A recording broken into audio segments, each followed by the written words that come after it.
Okay, good morning everyone, and we are the Group 1. My name is Julian Paul M. Mulawan, I am Roberto Martinez Jr. and for today we are going to discuss about philosophies and theories of special and inclusive education.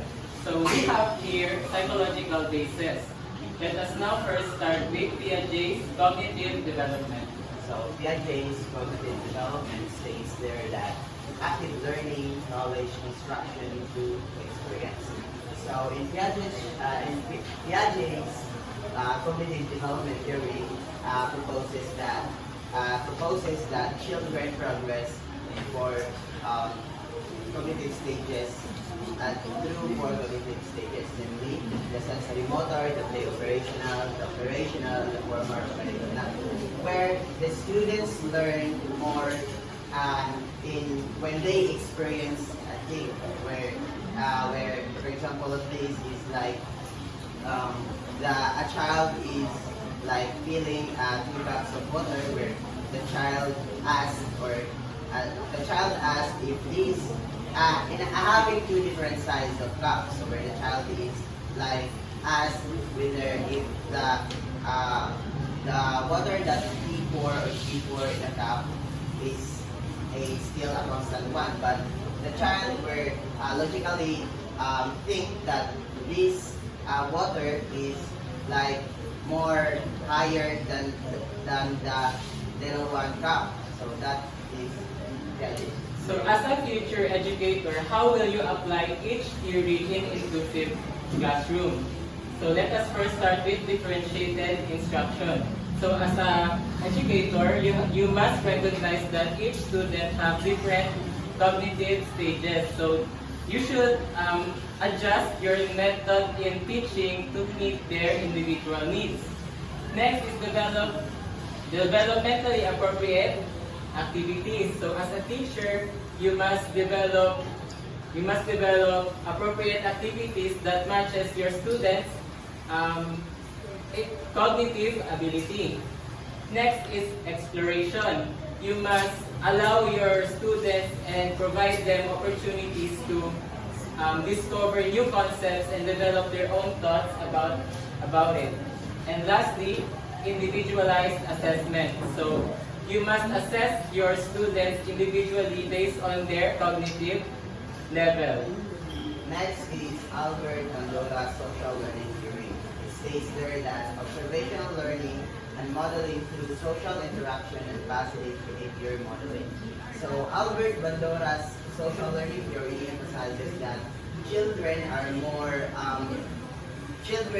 learn much more when they observe and imitate a model. For example of this is like the parents taught their child in a good manner and ethical behavior. So his or her child will adopt that kind of behavior or values that his parents took care or did.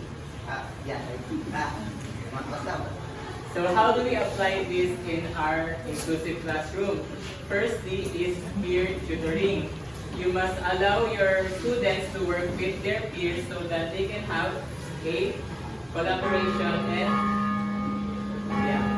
Next is positive role models.